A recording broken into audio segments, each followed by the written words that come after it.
안녕하십니까. 신의균의 국방TV 데일리 디펜스입니다.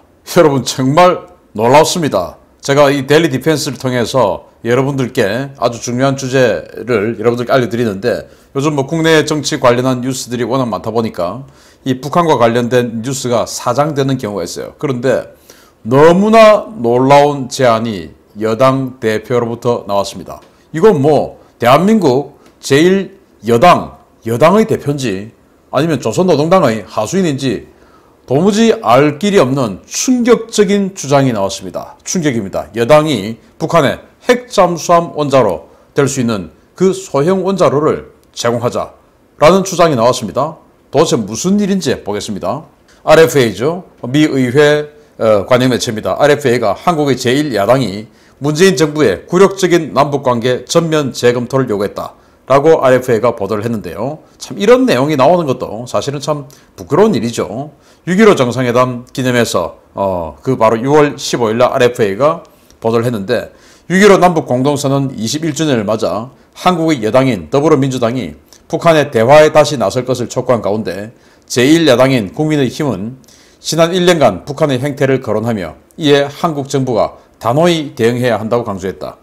국민의힘은 지난해 벌어진 개성 남북공동연락사무소 폭파, 서해 한국 공무원 피격, 북한의 한국 측 감시 초소 GP에 대한 총격, 환강댐 무단 방류 등의 사건을 거론하며 한국 정부에게 대북 정책을 전면적으로 재점검할 것을 촉구했다.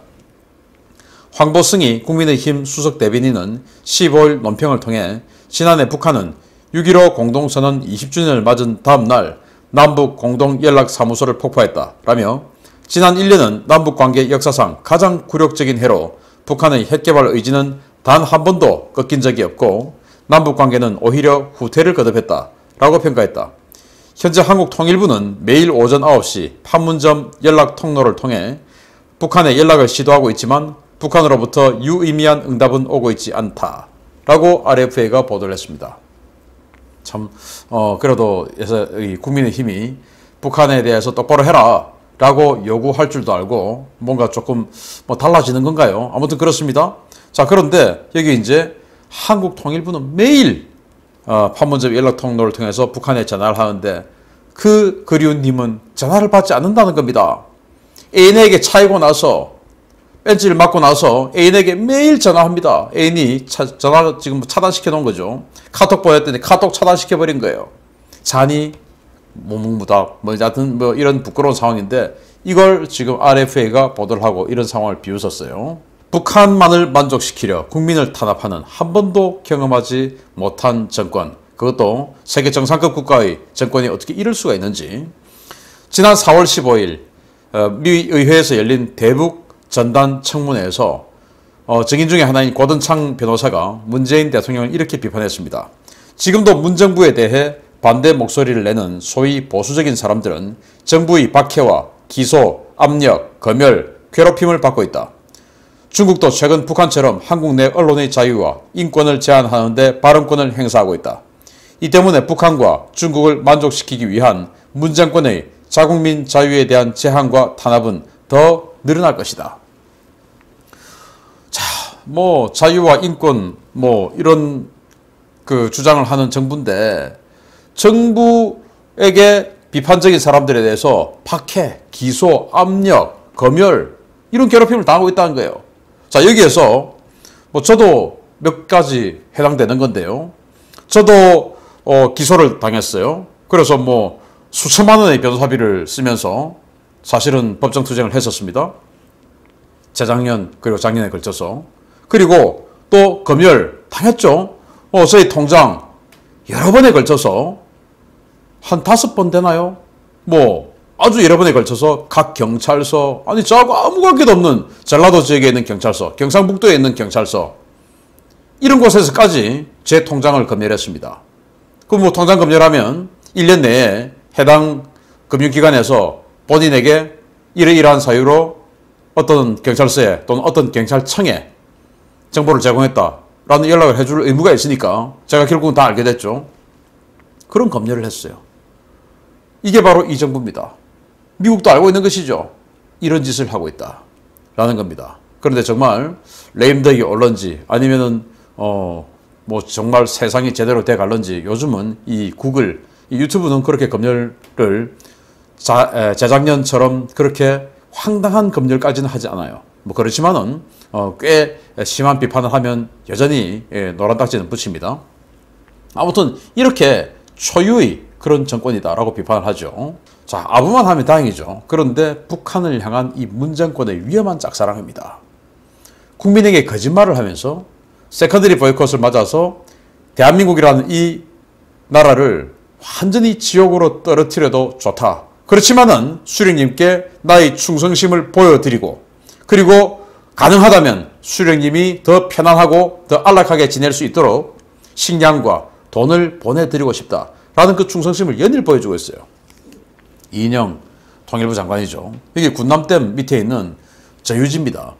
여기에 6만 4천 평의 땅이 있는데, 군남댐 여기는 바로 북한이 환강댐을 무단 방류하기 때문에 그 환강댐의 무단 방류로 인해서 이렇게 연천 군민들, 파주 연천 군민들이 이런 식으로 해마다 수해를 입고 있어요. 무단 방류를 하고 연락을 안 하고 그냥 방류를 해버려요. 아니 이렇게 사이가 좋은데 이렇게 하트를 연일 보내고 있는 이 정부에 대해서 왜 그렇게 무단 방류를 합니까? 그 말은 이렇게 니들 따위는 죽어도 좋다, 이런 거 아니겠습니까? 연천 군민 여러분, 파주 시민 여러분, 이래도 이자들 표 찍어 주시겠습니까?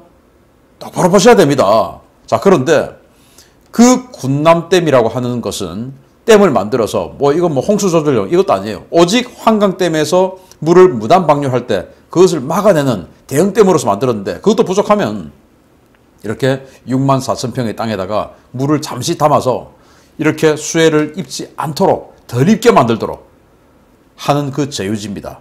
여기다가 이런 식으로 물을 담아서 오히려 물을 용량을 많이 만들어 놔야 되는데 여기다가 물을 이렇게 담아버리면은 어떻게 됩니까? 또 여기다가 혹시 북한에 또 방류해서 여기에 물이 담겨버리면 이렇게 심어 놓은 모가 제대로 자랄 수 있습니까? 다 쓰러가는 것이죠. 여기에 친환경 쌀을 이렇게 만들어서 북한에 보내주겠다라고 하는데, 그러면서 통일부는 대북제재 위반 사항이 아니라고 강조했다. 유엔 대북제재 위반 사항 아니에요. 인도주의적인 지원, 인도주의적인 구호, 유엔 대북제재 위반 사항 아닙니다. 그런데 지금 인도주의적인 그 목적으로 북한에 지금 쌀이나 비료나 각종 물자 보내줄 수 있습니까? 이 정부가 그렇게 북한에 뭔가를 주고 싶어 하는데 보내주었습니까? 물론 뭐 뒤로는 얼마나 줬는지 알 수가 없지만 앞으로는 보내줄 수 있었습니까? 못했죠. 왜 못했냐? 미국의 독자 제재다 이겁니다. 통일부는 대북제재 위반 사항이 아니라고 강조했다라고 국민들을, 이거는 완전히 개돼지 취급하는 거예요. 국민들이 바본 줄 아십니까? 유엔 제재와 별개로 미국의 독자 대북 제재가 작동하고 있고, 이것을 어겼을 때는 세컨더리 보이콧이 날아오는 거 아닙니까? 그 기관 또는 그 정부, 그 개인은 달러 거래를 못한다 이겁니다. 우리 같은 무역 국가가 달러 거래를 못하면 어떻게 됩니까? 죽는 거죠, 바로. 그걸 감수하고서도 이렇게 충성심을 보여주고 싶다. 이건 이 이인영 같은 이런 자들에게는 여러 가지 측면의 이익이 있죠. 첫 번째, 수령님께 나의 충성심을 보여드린다. 둘째, 라면 같이 먹던 힘없는 후배들, 그건 확인되지 않은 바지만 일자리 잠시라도 챙겨줄 수 있다. 이런 거 아니겠습니까? 정말 기가 찬 일이죠. 이거 정권 바뀌고 나면 도대체 누가 여기서 농사 지었는지, 그리고 그 인건비는 얼마를 받았는지 전부 다 체크해 봐야 됩니다. 그런데 이렇게 아부만 하면 다행이죠. 북한을 향한 문 정권의 위험한 짝사랑. 지난 한 달, 그것도 지난 20일 동안 벌어진 이 리녕의 엄청난 이 대북 짝사랑 행보 한번 보시겠습니다. 기가 차죠. 5월 25일 날 개성공단 기업협회 면담을 했습니다. 그래서 개성공단 재개 추진을 논의했고요. 정말 어마어마하게 위험한 짓을 했죠. 6월 1일 날 현대그룹 현정은 회장 만나서 금강산 관광 재개 협력을 논의했죠. 그리고 6월 4일 날 아난티그룹 이중명 회장 만나서 금강산에 세계 골프대회, PGA 대회를 유치하는 것을 논의했죠. 그러면서 금강산의 저 수려한 경치를 보면서 골프를 치는 세계 골프 선수들을 생각하면 가슴이 뛴다 라고 이야기합니다. 수령님이 기뻐하시는 걸 생각하면 상상만 해도 가슴이 뛰겠죠. 한국관광공사 안영배 사장을 만나서 대북관광 재개를 논의합니다. 그런데 이건 중국을 우회해서 한번 쿠션을 주고 들어가겠다. 왜? 그냥 바로 들어가면 미국이 가만두지 않으니까 중국으로 우회해서 들어가면은 이건 뭐 어쩔 거냐. 지금도 중국에는 북한 관광 여행사 있지 않느냐. 물론 코로나 때문에 단절돼 있지만 이렇게 쿠션을 주고 들어가는 거. 그렇게 해서 중국 존경하는 중국 형님들께도 돈 좀 보태드리고 그리고 북한에게 돈 주는. 왜? 전면적으로 한국에서 과거에 금강산으로 배 띄워서 가는 이런 거 안 되니까 이렇게라도 한번 해보겠다라고 안영배라는 역시 문재인 캠프 출신의 낙하산 인사 불러서 이렇게 지시합니다. 그리고 6월 13일 날 이제 이거 지난 일인데요. 서울 평양 공동올림픽 유치 추진이 무산됐죠. 이건 뭐냐? 박원순 전 서울시장하고가 이제 같이 추진했던 일인데 서울하고 평양 공동올림픽 유치하겠다라고 했는데 6월 13일 날 최종적으로 호주의 브리즈번이 선정되었습니다.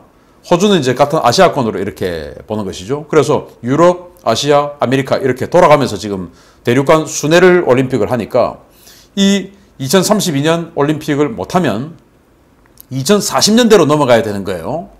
그래서 이제 여기에 아주 집중을 했는데 무산되었습니다. 그리고 6월 15일 날 대북 백신 그리고 보건의료 지원을 제안합니다. 어제 시큐리티 뉴스를 통해서 말씀을 드렸지만 북한에 지금 성병 어마어마하게 지금 창궐하고 있습니다. 먹을 게 없다 보니까 남자들이 가정에서 자기 부인과 딸을 매춘을 시킨다 이겁니다. 그러다 보니까 성병이 창궐하고 있어요.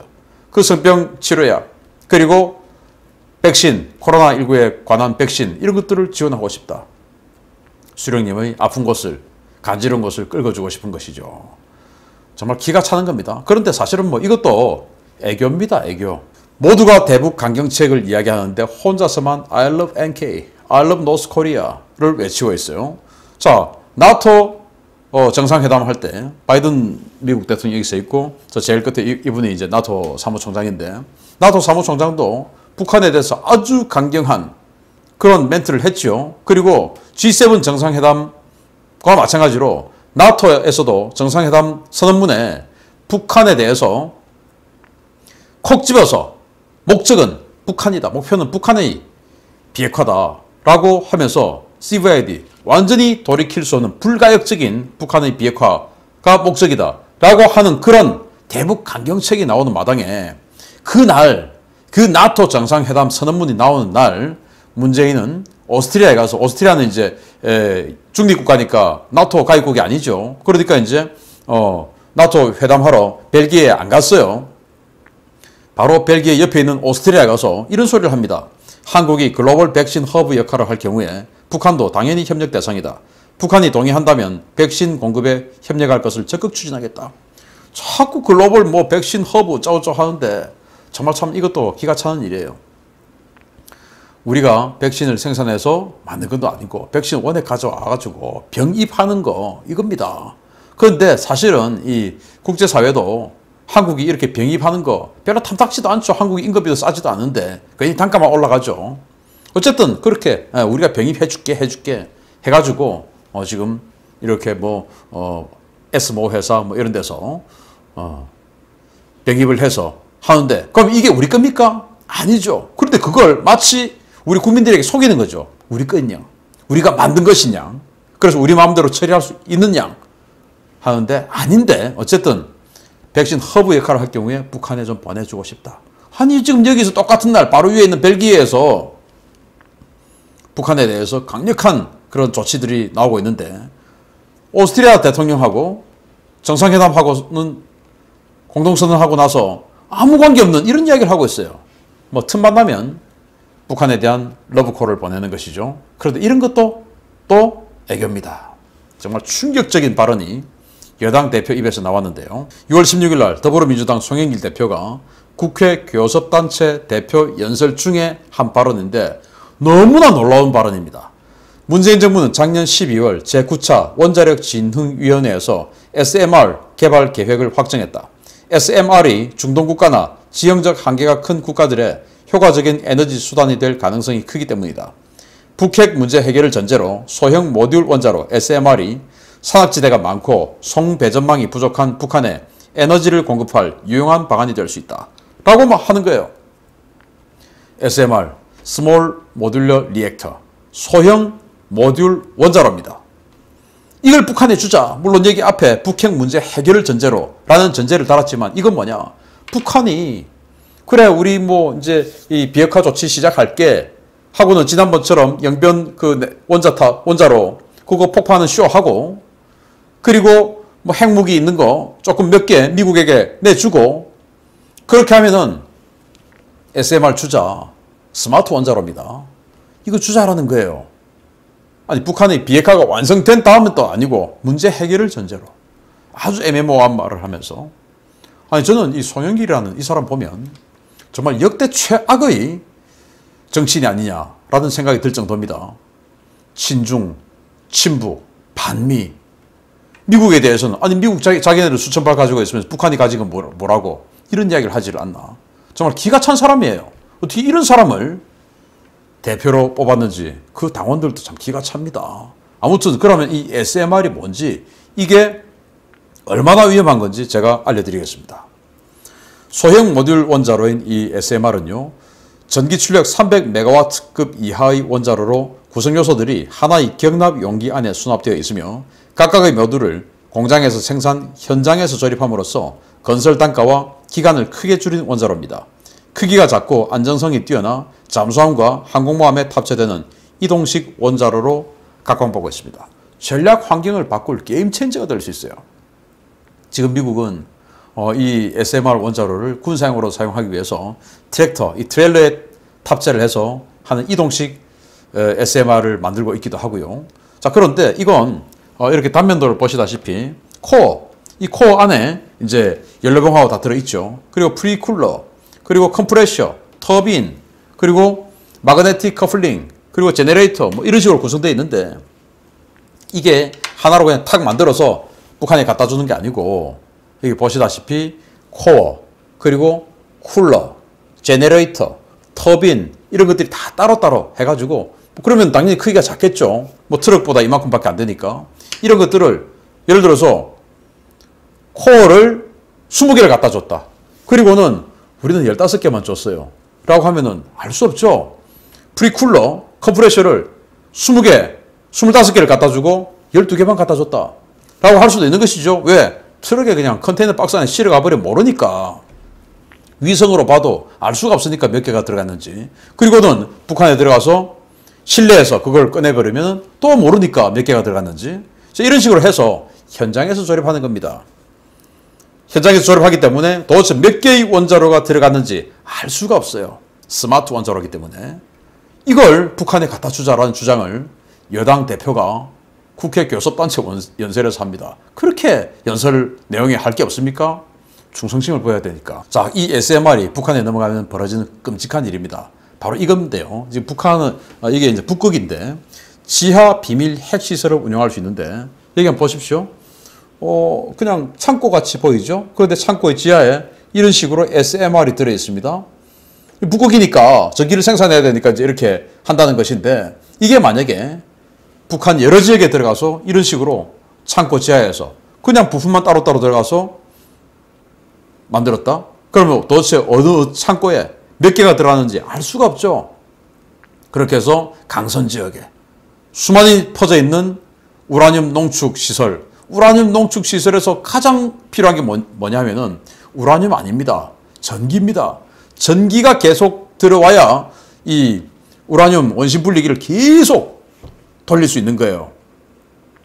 그거 돌리는데 전기가 많이 소모되기 때문에 미국은 북한이 생산하는 전기의 총량, 그리고 북한이 쓰는 정상적인 생활을 하면서 쓰는 전기의 총량, 이것들을 비교해 봅니다. 그러면서 도대체 공업 생산량이 이만큼이고 공업 가동률이 이만큼인데 도대체 이 나머지 전기는 어디 갔지? 이거 우라늄 원심 분리기 돌리는 데 들어갔구나. 이렇게 판단하는 중요한 근거가 돼요.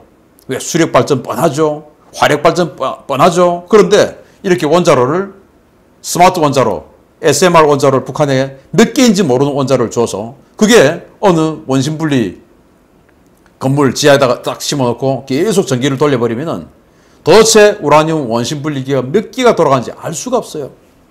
자, 그리고 이렇게 해서 돌리는 이 원자로를 통해서 플루토늄이 또 추출되죠. 그래서 이 원자로를 가지고 고농축 우라늄을 아주 많이 생산할 수 있는 그 동력원으로 만들 수 있고, 그리고 그러면서 또 부산물로 플루토늄을 추출할 수 있습니다. 북한의 핵 능력이 어마어마하게 강화되는 것이죠. 또 그것만 됩니까? 스마트 원자로다 보니까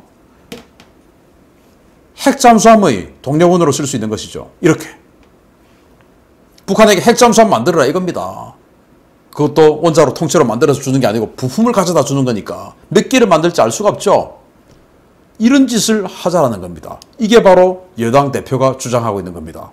이게 도대체 정상적인 정당입니까? 문재인 대통령과 여당은 북한의 독재 정권과 한패가 아니라면 도대체 왜 이러는 거냐? 도대체 왜 이러는 거냐? 라고 묻고 싶습니다. 형법에 이렇게 나와 있습니다.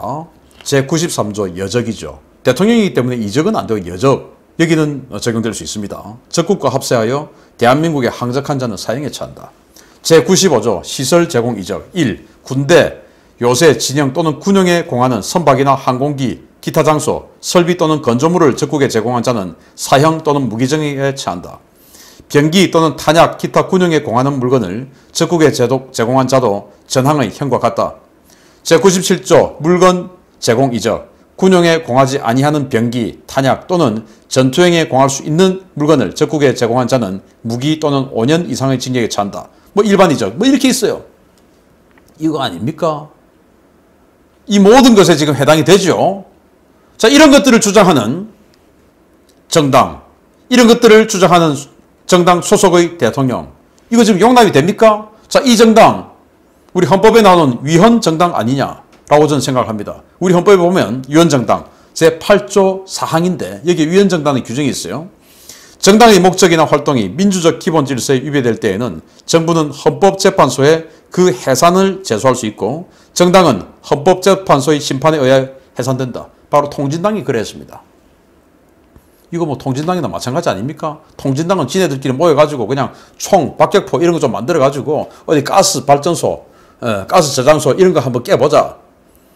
이런 모여하다가 해산당했는데 여기는 아예 핵무기 만드는 동력원 또 핵 잠수함 만드는 동력원 그거 갖다 주자 라고 대놓고 하는 정당입니다.